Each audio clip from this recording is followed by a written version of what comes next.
Hello guys, in this video I am going to show you how to brighten up your skin on the Pixomatic application.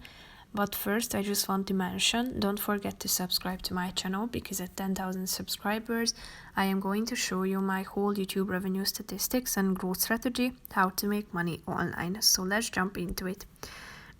First of all, open the app on your phone and click on the plus icon down below.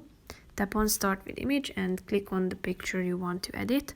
Then slide to the right side of the screen till you find the face button and click on it.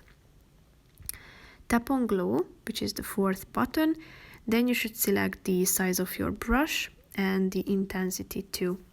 Zoom in for more precise application and brush over the areas in order to make your skin look glowier, or you can also apply it to certain areas, for example here, to achieve a highlighter effect on your nose, on your cheekbones, above your lips, in the eyebrow area, and so on.